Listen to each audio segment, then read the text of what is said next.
Hello student, today's our topic is mass spectrum of esters. First point is the molecular ion peak is weak. Asters की molecular ion peak बहुत ही week आती है या फिर आती ही नहीं. Next one is alpha cleavage is usually observed and in methyl esters peaks due to RCO plus R plus CH2O plus and CH3O CO plus 8M/E59 are observed. The methyl esters not substituted at the alpha carbon atom show McLafferty rearrangement ion 8M/E74. Methyl substitution at a carbon atom shifts the position of McLafferty rearrangement peak 8M/E88. The various fragmentation mode of methyl butanoate are shown below. McLafferty rearrangement ion की वजह से जो peak आती है वो किस M/E value पर आएगी, ये डिपेंड करेगा कि जो अल्फ़ा कार्बन है वो सब्स्टिट्यूटेड है या नहीं है. अब हम यहाँ पर मिथाइल ब्यूटेनोएट के फ्रेगमेंटेशन पैटर्न्स की बात करेंगे. ये मॉलिक्यूलर आयन है. अगर यहाँ पर अल्फ़ा बॉन्ड क्लीवेज हो जाता है तो CH3O CO प्लस आयन की वजह से M/E59 पर पीक आएगी. नेक्स्ट, अगर OH3 बॉन्ड ब्रेक होता है तो CH3O प्लस की वजह से M/31 पर आती है. और जब अल्फ़ा बॉन्ड क्लीवेज हुआ तो यहाँ पर जो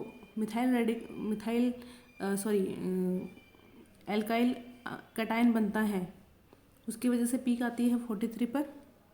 और ये हमें मैकलाफर्टी रिएरेंजमेंट शो किया गया है. मैकलाफर्टी रिएरेंजमेंट की वजह से यहाँ पर देखिए बीटा बॉन्ड क्लीवेज होगा और हाइड्रोजन आयन का एटम का ऑक्सीजन पर ट्रांसफर हो जाएगा, जिसकी वजह से हमें ये जो आयन बनेगा मैकलाफर्टी आयन उसकी वजह से 74 पर बेस पीक आती है. The molecular ion peak is comparatively more intense. Benzyl acetate and alkyl acetate eliminate neutral ketene molecule to form a base peak. जो बेस पीक जो आती है वो आती है कीटीन मॉलिक्यूल के एलिमिनेशन से. हमें यहाँ पर 1-प्रोपाइल इथेनोएट का मास स्पेक्ट्रम दिया गया है जिसमें 102 पर यहाँ पर बेस पीक आ रही है N-प्रोपाइल इथेनोएट की. और जब इसमें अल्फ़ा बॉन्ड क्लीवेज होता है तो अल्फ़ा बॉन्ड क्लीवेज की वजह से CH3H5 रेडिकल रिमूव हो जाता है और M/E61 पर एक पीक आती है. और यहाँ पर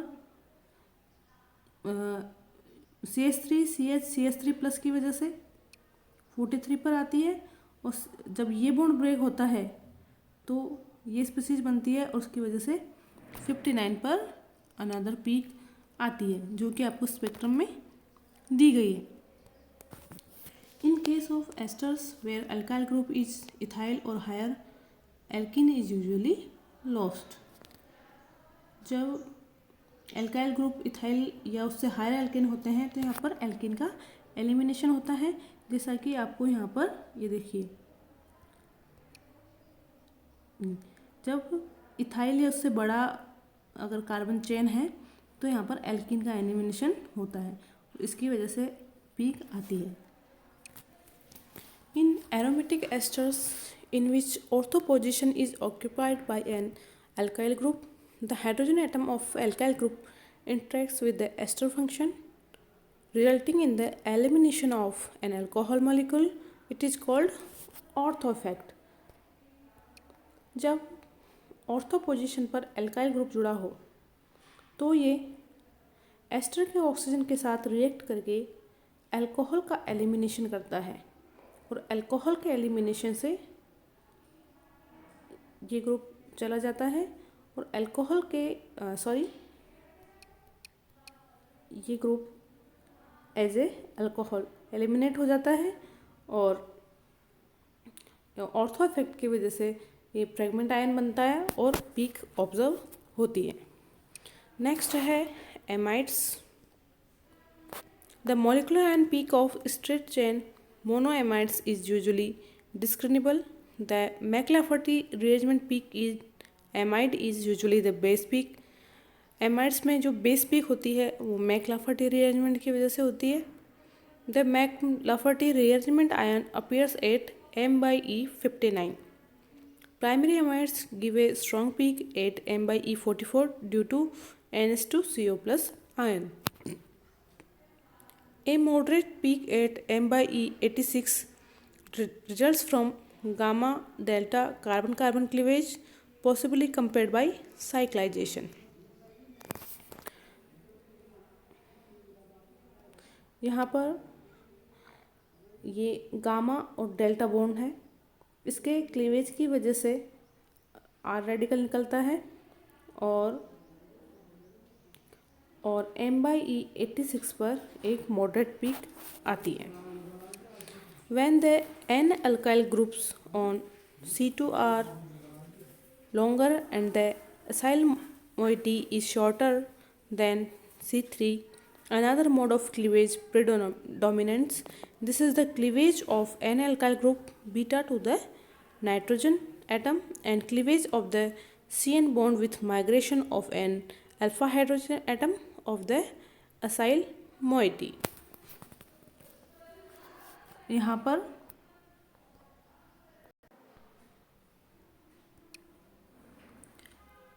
आर रेडिकल यहाँ से निकल जाता है और जो स्पीसीज बनती है वो ये बनती है।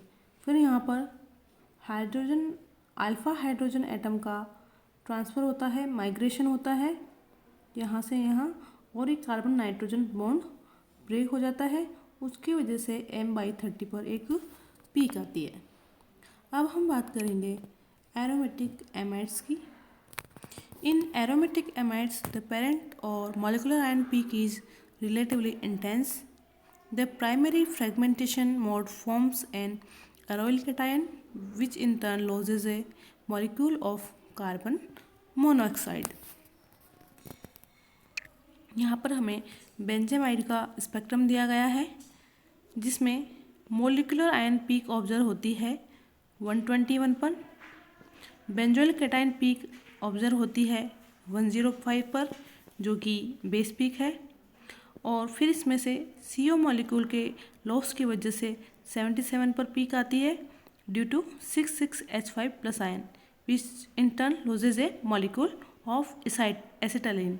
एसिटाइलिन का इसमें फर्दर लॉस होता है और 51 पर पीक आती है जैसा कि आपको यहाँ पर डायग्राम में शो किया गया है।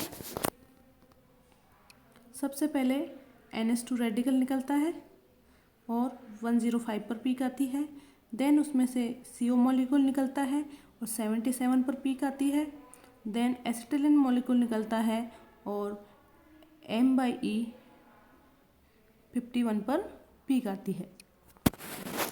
अब हम बात करेंगे हेलोजन कंपाउंड्स के मास स्पेक्ट्रम की। The molecular ion abundance of a particular alkyl halides increase as the electronegativity of the halogen substituent decreases. Molecular ion peak की abundance की अगर बात करें तो जैसे जैसे इलेक्ट्रोनेगेटिविटी डिक्रीज होती जाती है मोलिकुलर आयन की abundance इंक्रीज होती जाती है। Electronegativity of halogen atoms.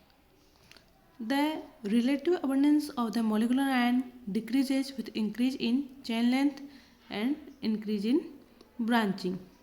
जैसे जैसे एल्काइल चेन इंक्रीज होगी, चेन लेंथ इंक्रीज होगी, ब्रांचिंग इंक्रीज होगी तो मोलिकुलर आयन पीक की इंटेंसिटी डिक्रीज होती जाएगी। Compounds containing chlorine and bromine show characteristic isotope peaks. A compound containing one chlorine atom shows M+2 peak which is 1/3 in intensity of parent peak. अगर chlorine और bromine containing halogen compound है तो उनमें characteristic peak पाई जाती है जिसे कहा जाता है आइसोटोप पीक्स। अगर क्लोरो हैलाइड्स की बात करें तो उनमें M एंड M+2 पर पीक पाई जाती है, जिसकी इंटेंसिटी 3:1 होती है। दैट मीन्स पेरेंट आयन की ये 1/3 होती है। A monobromo compound shows M+2 peak which is of the same intensity compared to the parent peak। अगर हम ब्रोमो कंपाउंड की बात करें तो ब्रोमो कंपाउंड में M+2 पर जो पीक आती है आइसोटोप पीक, उसकी इंटेंसिटी पेरेंट आयन पीक के इक्विवेलेंट होती है। In the parent ion charge resides on the halogen atom. Parent ion में हैलोजन एटम पर चार्ज पाया जाता है। Important fragmentation mode is alpha cleavage with charge retention by the halogen containing fragment. Halides में भी जो मोस्ट इम्पोर्टेंट फ्रेगमेंटेशन मोड है वो अल्फा क्लीवेज ही है, और यहाँ पर चार्ज रिटेंशन हैलोजन एटम के द्वारा किया जाता है।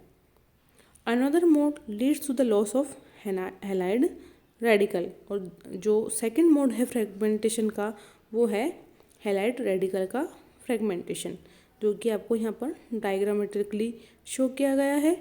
किस प्रकार से जो अल्फा क्लीवेज वाला मोड है उसमें हैलोजन एटम अपने ऊपर चार्ज बियर करता है अल्फा बॉन्ड क्लीवेज की वजह से, और जो अनदर मोड ऑफ क्लीवेज है उसमें halide as a radical remove हो जाता है।